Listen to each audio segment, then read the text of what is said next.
capturada de uma maneira estrutural e mais intensa pelos interesses que dirigem o capitalismo global.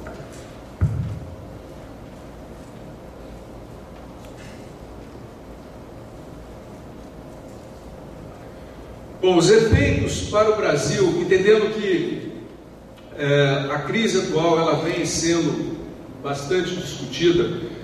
Claro que podemos, eu mesmo posso fazer isso mais à frente, mas espero que o professor Rogério desenvolva com mais profundidade, professor Rogério desenvolva com mais profundidade esse aspecto. É porque o professor Rogério é mais radical do que o professor Rubens, então ele está assumindo a condição, né?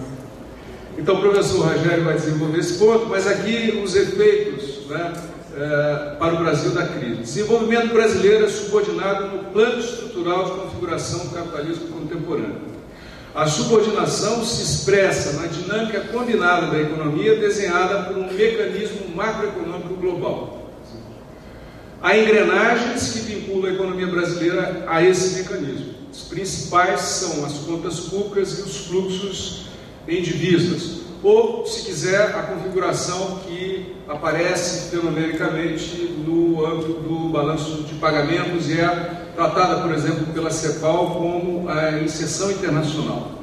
Aqui estamos capturando essa dimensão, mas adendando também que o campo das finanças ele é fundamental. Nós temos um trabalho, eu, professora Vanessa, sobre esse tema que está sendo atualizado, um trabalho que foi publicado em 2002 e fala desses aspectos. Qual é a síntese do argumento? Desde a etapa inicial de formação da Divisão Internacional do Trabalho, no capitalismo avançado, os países da América Latina inseriram-se como produtores de bens, salários e matérias-primas. O processo de industrialização na região diversificou a produção dessas economias, mas não foi capaz de mudar em essência a inserção internacional. A diversificação ocorreu na margem, conservando as antigas exportações, complementando-as com bens mais sofisticados. Essa inserção limita as possibilidades de uma dinâmica de acumulação baseada no progresso técnico, exigindo depreciação de salários. Essa característica limita, evidentemente, o mercado interno. O argumento, ele é uma tentativa de atualização dos trabalhos aí no campo da teoria da dependência, especialmente do Rui Mauro Marinho.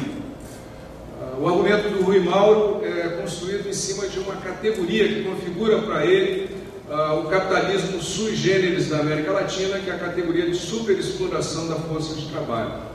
Quando nós fizemos um esforço de recuperação dessas ideias fundamentais, ressaltou para a gente a incapacidade dessa formulação de capturar a condição de uma economia capitalista avançada, diversificada, onde o mercado de trabalho já ganha contornos de um mercado de trabalho semelhante ao de uma economia desenvolvida. A questão é que, nesse processo histórico, o mercado de trabalho se constitui a partir de uma condição histórica de superexploração.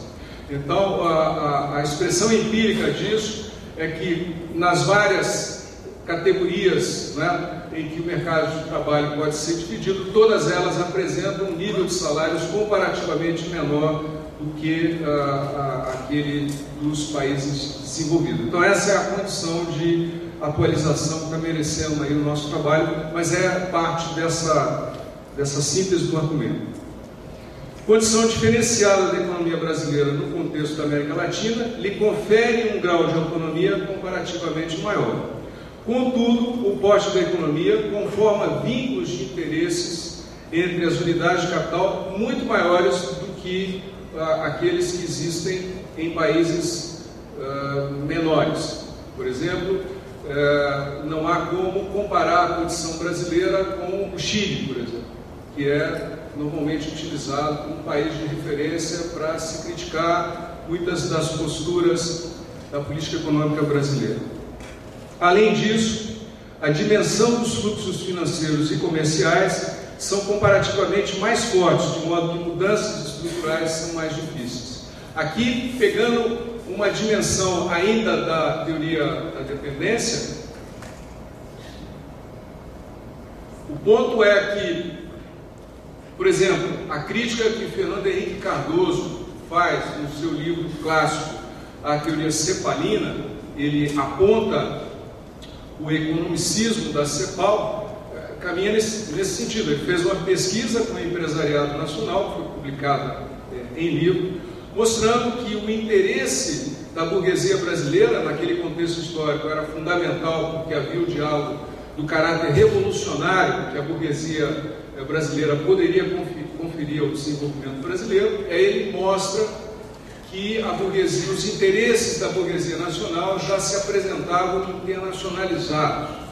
Quer dizer, não havia uma condição não havia um interesse estratégico de desenvolver a economia nacional por conta dos vínculos. Claro, os fluxos, eles são a tradução de relações contratuais entre unidades de capital dos países periféricos, dos países em geral, mas na condição aqui que estamos discutindo da América Latina, dos países da América Latina com os países do centro.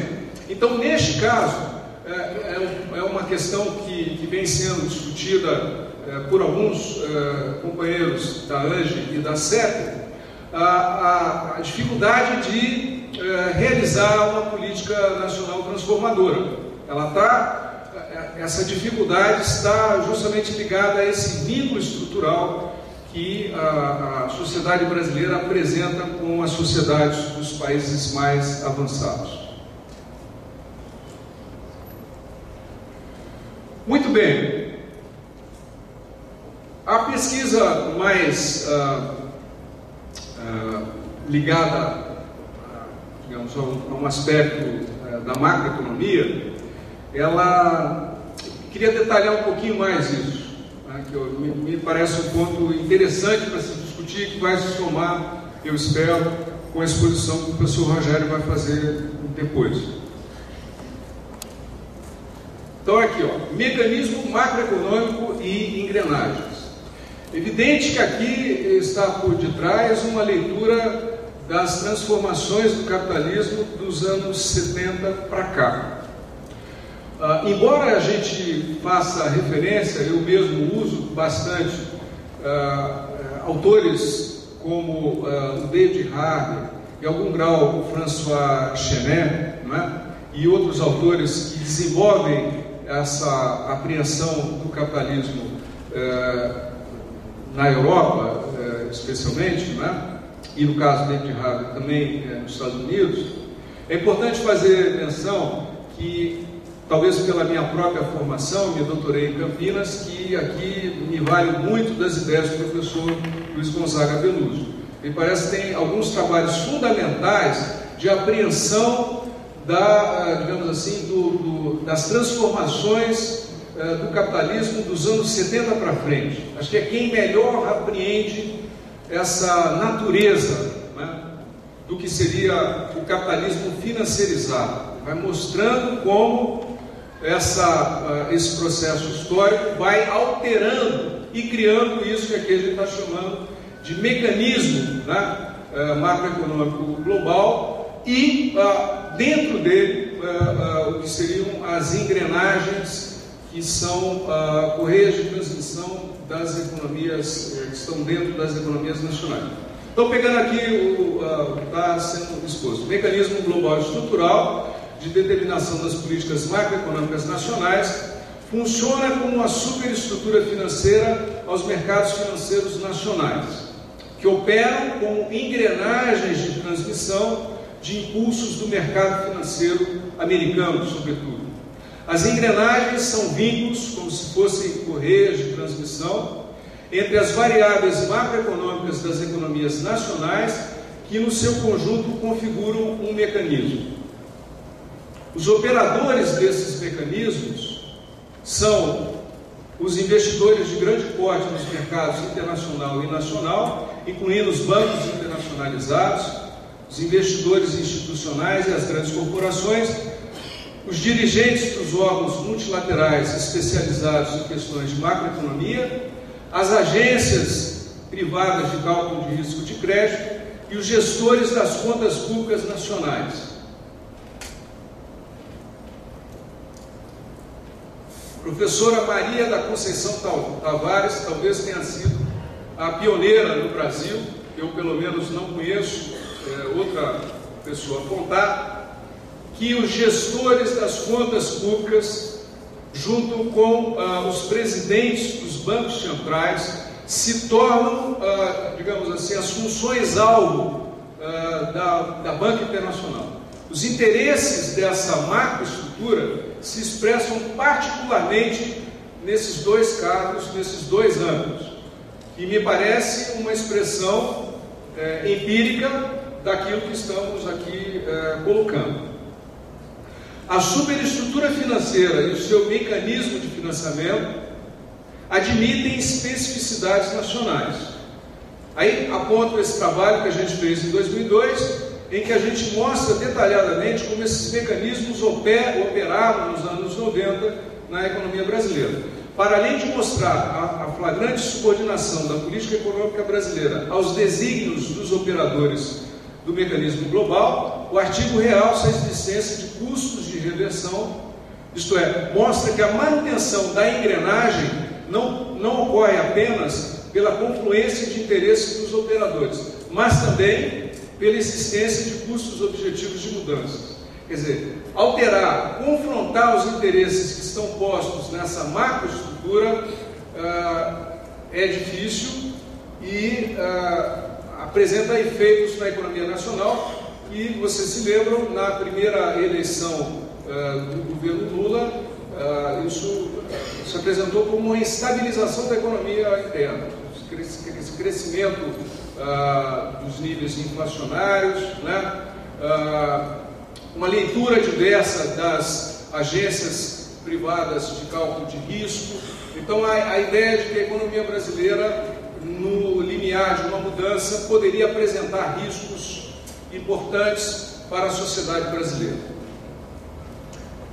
Bom, os custos são dados pelos impactos macroeconômicos de desvios da configuração estrutural do mecanismo global. Um exemplo é a mudança do conceito de avaliação feita pelas agências internacionais de cálculo de risco, que isso está acontecendo nesse exato momento nas mudanças de avaliação da Itália, da Espanha, da Grécia e de bancos dessas economias, né? Uma alteração para pior dos conceitos debate-se imediatamente nas exigências de retorno dos capitais de dinheiro, ou então nos níveis inflacionários, né? Na maneira pela qual os preços são formados no mercado interno. A abordagem, do ponto de vista teórico, aí está